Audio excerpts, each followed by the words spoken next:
नमस्कार दोस्तों, स्वागत और अभिनंदन है आपकी अपनी तक्षशिला एकेडमी जोधपुर की ऑनलाइन क्लासेज में। दोस्तों आज अपन बात कर रहे हैं राजस्थान फार्मासिस्ट भर्ती 2020 और राजस्थान जेईएन भर्ती 2020 के बारे में।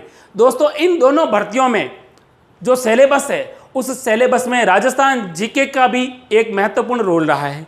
इसी को ध्यान में रखते हुए और विद्यार्थियों की मांग पर तक्षशिला एकेडमी जोधपुर आपके लिए लेकर आया है topic wise online test series, जिसमें आपको पहले जो पूर्व परीक्षाओं में आ चुके हैं प्रश्न वो भी मिलेंगे और कुछ नए प्रश्न जो महत्वपूर्ण साबित होंगे आपके सिलेक्शन के लिए, उन प्रश्नों को भी हम शामिल करेंगे। तो दोस्तों तक्षशिला एकेडमी जोधपुर की ऑनलाइन क्लासेस से जुड़ने के लिए तक्षशिला एकेडमी जोधपुर का जो चैनल है उस चैनल को सब्सक्राइब कीजिए, लाइक कीजिए एंड शेयर कीजिए। पहला सवाल आपकी स्क्रीन पर देखिए दोस्तों। सवाल क्या है? निम्नलिखित में से कौन सा शासक गुर्जर प्रतिहार राजवंश से संबंधित नहीं है? चार ऑप्शन है आपके सामने। पूछा है कि कौन सा शासक है वो गुर्जर प्रतिहार वंश है उससे संबंधित नहीं है। देखिए नागभट्ट द्वितीय लिखा है, नागभट्ट प्रथम लिखा है, देवपाल लिखा है और भरत भट्ट लिखा है। दोस्तों गुर्जर प्रतिहार से संबंधित रखने वाले नागभट्ट ही हैं, महेंद्रपाल भी हैं, भरत भट्ट भी है, लेकिन देवपाल भी है, लेकिन भरत भट्ट नहीं है। भरत भट्ट गुर्जर प्रतिहार से संबंधित नहीं है। मतलब इसका जो राइट आंसर होगा वो क्या होगा दोस्तों? डी ऑप्शन होगा। अब बात करते हैं अपन गुर्जर प्रतिहार वंश के बारे में। दोस्तों ध्यान रखना, ये जो गुर्जर प्रतिहार वंश है, इस गुर्जर प्रतिहार वंश की शाखाएं कितनी है? 26 शाखाएं बताई गई हैं। सर्वप्रथम गुर्जर जो प्रतिहार है इस वंश का उल्लेख मिलता है ऐहोल अभिलेख में। कौन से अभिलेख में? ऐहोल अभिलेख है, जिसको लिखवाया था पुलकेशिन द्वितीय ने। और उसी अभिलेख के अंदर ध्यान रखना गुर्जर प्रतिहार वंश का क्या मिलती है? जानकारी मिलती है। अब सवाल कई बार ये भी पूछा जाता है गुर्जर प्रतिहार के बारे में कि गुर्जर प्रतिहार जो वंश है इसकी उत्पत्ति कहाँ से हुई है? दोस्तों गुर्जर प्रतिहार वंश की उत्पत्ति मानी जाती है लक्ष्मण से, यानी राम जी के भाई देव लक्ष्मण थे, उससे इनकी क्या मानी जाती है? उत्पत्ति मानी जाती है गुर्जर प्रतिहार वंश की। और कहते हैं कि भारत के अंदर 6वीं से लेकर 12वीं शताब्दी तक मुस्लिम आक्रमण को रोकने का काम किसने किया था? यानी अरब आक्रमण, अरब से होने वाले आक्रमण को किसने रोका था? इन गुर्जर प्रतिहारों ने ही रोका था। तो गुर्जर प्रतिहार है, इनकी 26 शाखाएं हैं।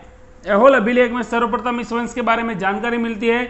इनकी उत्पत्ति राम के भाई लक्ष्मण से बताई गई है और भारत के अंदर अरब से होने वाले आक्रमण यानी 6वीं से लेकर 12वीं शताब्दी तक भारत में होने वाले अरब आक्रमणों को रोकने का काम किया था किसने?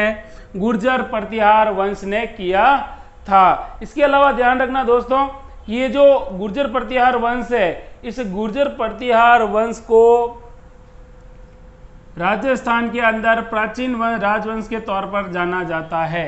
नेक्स्ट क्वेश्चन देखते हैं।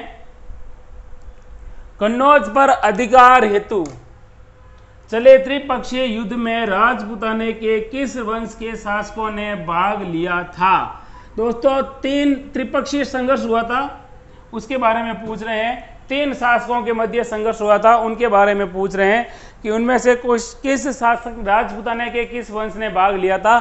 4 ऑप्शन है आपके सामने। पहला है गुर्जर प्रतिहार, फिर है गुहिल, फिर है यादव और फिर है भाटी। तो दोस्तों राइट आंसर होगा इसका गुर्जर प्रतिहार। यानी देखिए गुर्जर प्रतिहार, इसके अलावा पाल और राष्ट्रकूट शासकों के मध्य एक त्रिपक्षीय संघर्ष हुआ था। किसको लेकर? कन्नौज को लेकर। कन्नौज उस समय जो वर्तमान में हरियाणा में है उसको लेकर क्या हुआ था? आपस में संघर्ष हुआ था और उस संघर्ष में राजपूताने की कौन सी जाति सम्मिलित थी? गुर्जर प्रतिहार थी। कई बार सवाल पूछा जाता है कि ये जो त्रिपक्षीय संघर्ष है, इस त्रिपक्षीय संघर्ष का शुरुआती दौर में यहाँ का जो गुर्जर प्रतिहार वंश का शासक कौन था? तो वत्सराज के समय। किसके समय?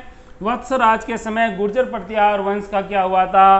त्रिपक्षीय संघर्ष आरंभ हुआ था। इसके अलावा ध्यान रखना दोस्तों, वत्सराज के दरबार में रहते थे उद्योतन चंद्र सूरी। कौन रहते थे? उद्योतन चंद्र सूरी। और इन्होंने एक पुस्तक लिखी थी जिसके बारे में बहुत अधिक पूछा जाता है, कुवलय माला। कौन क्या लिखी थी?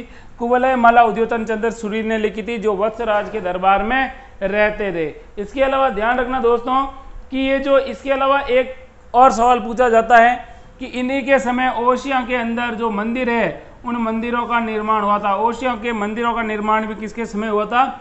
वत्सराज के समय प्रारंभ हुआ था। नेक्स्ट क्वेश्चन देखते हैं।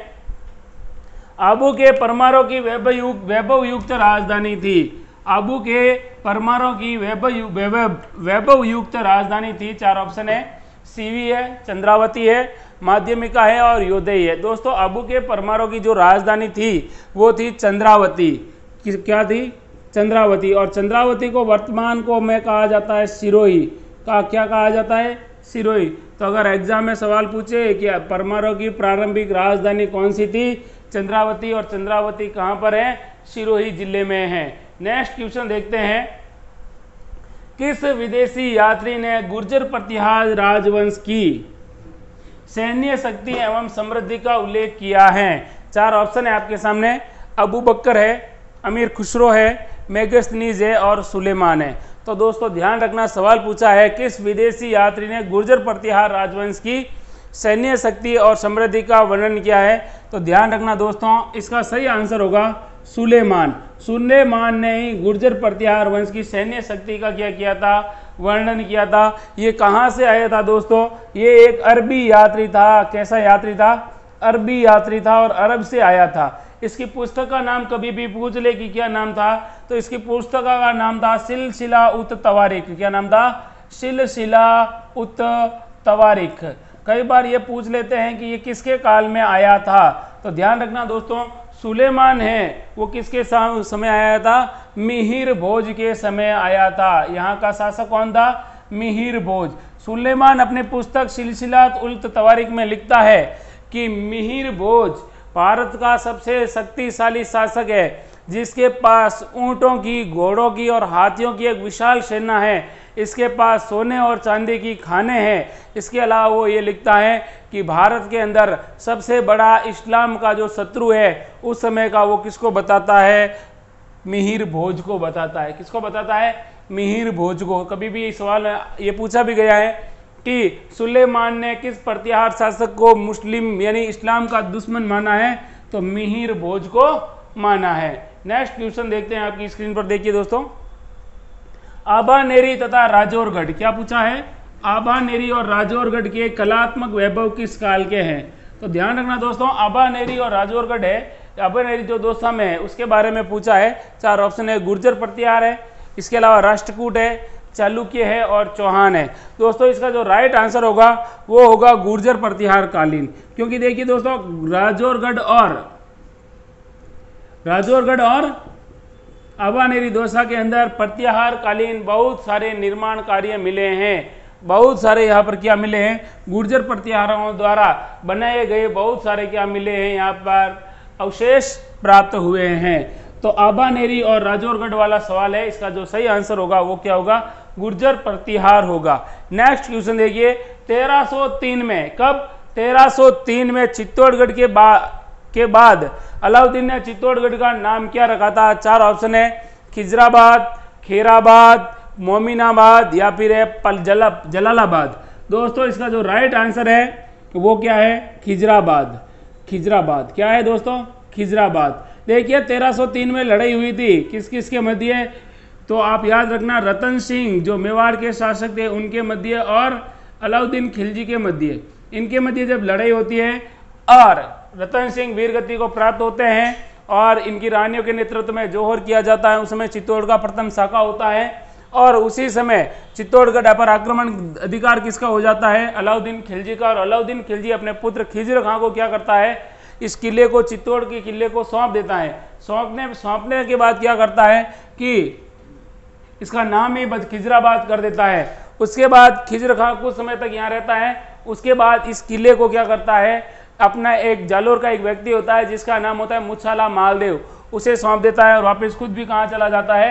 दिल्ली चला जाता है। अब दोस्तों नेक्स्ट सवाल है, मेवाड़ की किस राजकुमारी को 1810 में अमीर खां पिंडारी की सलाह पर जहर दे दिया गया?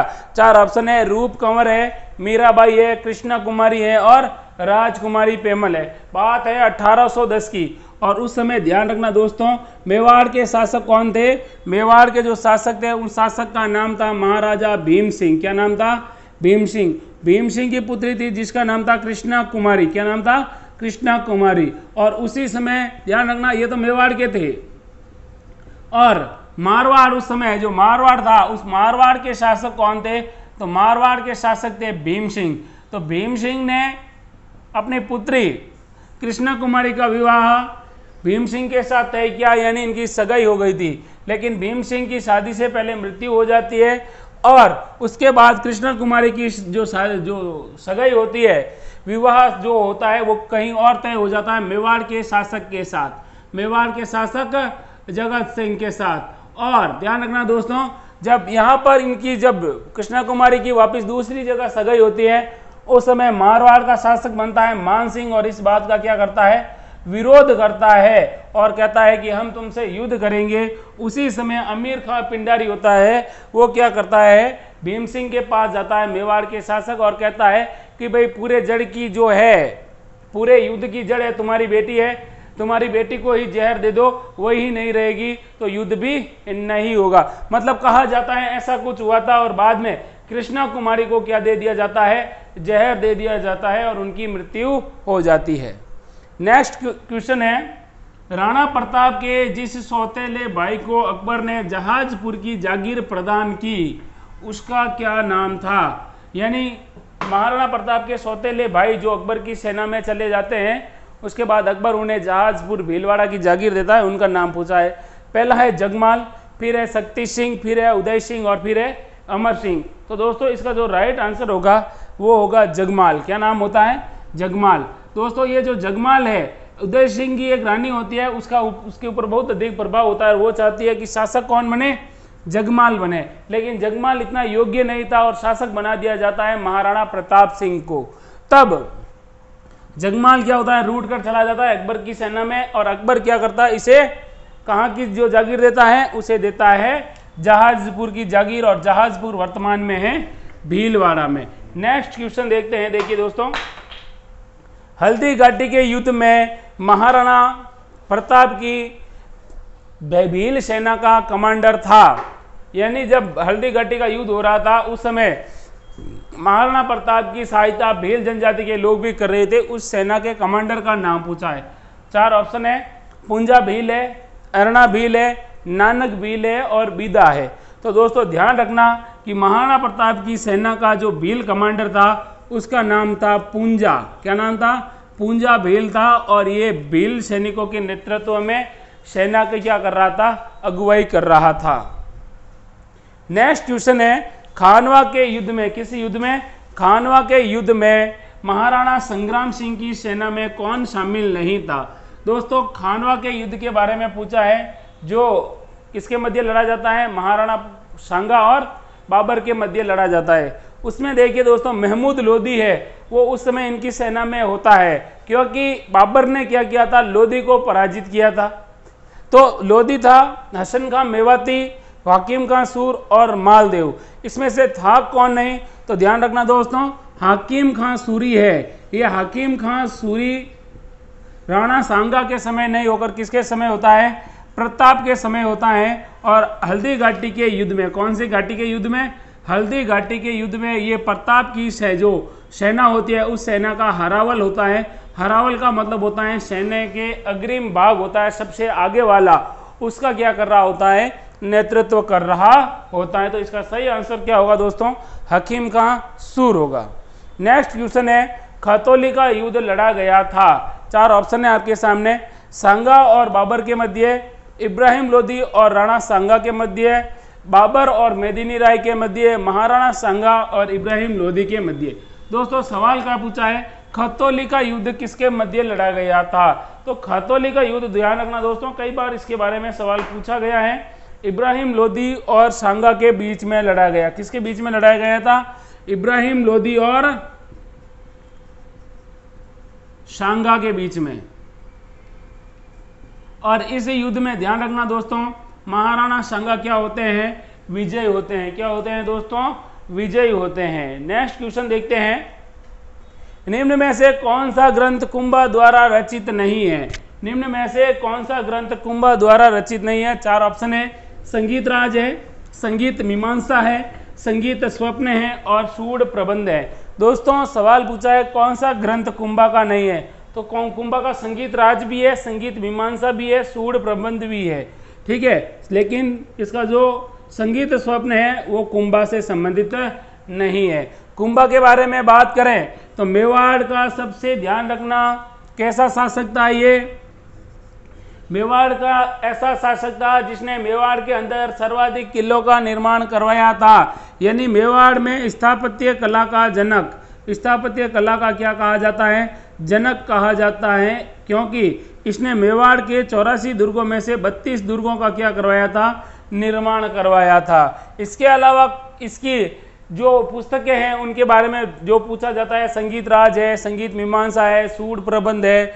इसके अलावा इसकी कुछ उपाधियां हैं, जैसे राणा रासो, हाल गुरु, छाप गुरु, कौन सी?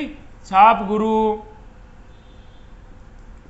इसके अलावा इसको कहा जाता है हिंदू सुल्तान, क्या कहा जाता है? हिंदू सुल्तान भी कहा जाता है। महाराणा कुंभा, और कुंभा ने किसको हराया था? महमूद खिलजी को पराजित किया था सारंगपुर के युद्ध में, और किसका निर्माण करवाया था? कीर्ति स्तंभ का निर्माण करवाया था। किसका निर्माण करवाया था? कीर्ति स्तंभ का भी निर्माण करवाया था। नेक्स्ट क्वेश्चन है, दुर्गादास राठौड़ ने अपने जीवन के अंतिम दिन कहां पर व्यतीत किए थे, कहां गुजारे थे? 4 ऑप्शन है आपके सामने, मारवाड़ में, मेवाड़ में, उज्जैन में या फिर बदनौर में। तो ध्यान रखना दोस्तों, दुर्गादास के अंतिम दिन थे वो कहां पर इन्होंने बिताए थे? वो बिताए थे उज्जैन में, और उज्जैन में इनकी मृत्यु होती है। और इनकी आज भी जो छतरी है क्षिप्रा नदी के तट पर है। कहां पर है? क्षिप्रा नदी उज्जैन में चलती है, वहीं पर इनकी क्या बनी हुई है? छतरी। अगर महाराणा दुर्गादास राठौड़ का अगर जन्म पूछे तो ध्यान रखना दोस्तों, मारवाड़ रियासत के शालवा गांव में हुआ था। मारवाड़ रियासत के शालवा गांव में इनका जन्म होता है। ये महाराजा जसवंत सिंह के दरबार में रहते हैं, और ये क्या करते हैं? महाराजा अजीत सिंह होते हैं, उनको कहां से छुड़ा कर लाते हैं? औरंगजेब की चंगुल से छुड़ा कर लाते हैं, और उन्हें वापस उनका राज्य प्रदान करते हैं। इसके अलावा इनको राठौड़ों का यूसिलियस भी कहा जाता है। राठौड़ों का क्या कहा जाता है? यूसिलियस भी कहा जाता है। तो दोस्तों ये थे कुछ महत्वपूर्ण प्रश्न जिनके ऊपर अपन ने अभी चर्चा की है।